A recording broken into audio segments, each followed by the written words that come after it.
At a glance, the iPhone 16 Pro Max doesn't look or feel much different from the preceded it, and perhaps that's not to be expected.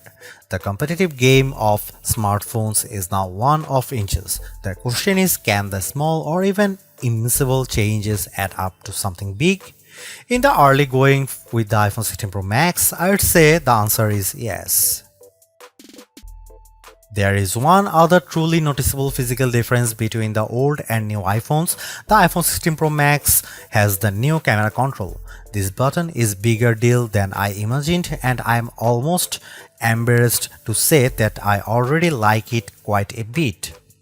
Covered in sapphire, the roughly half-inch long button sits on the phone's left side, a couple of inches down from the power, sleep or Siri button. It's recessed and is both a physical button and haptic one.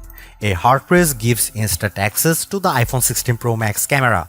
That's nice trick, but of course you could program the action button to do so too.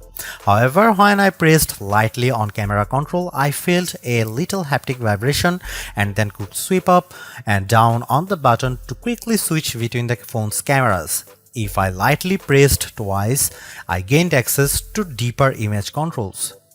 Using the camera control, however, was not initially obvious. I was pressing too hard and then not hard enough. It took me about 20 seconds to figure it out.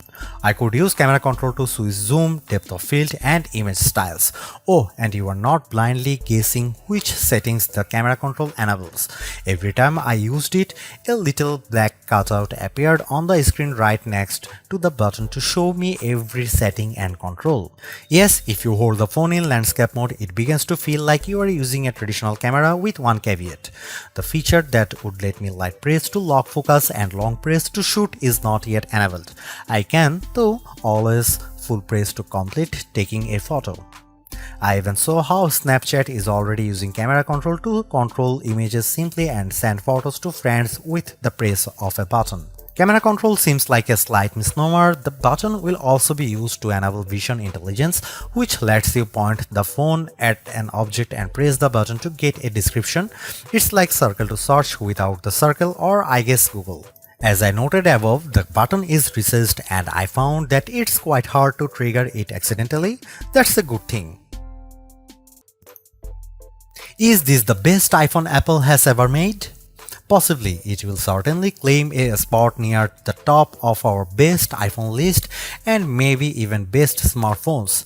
I will offer my definitive take when I finish my full review. Thanks for watching. See you in the next one.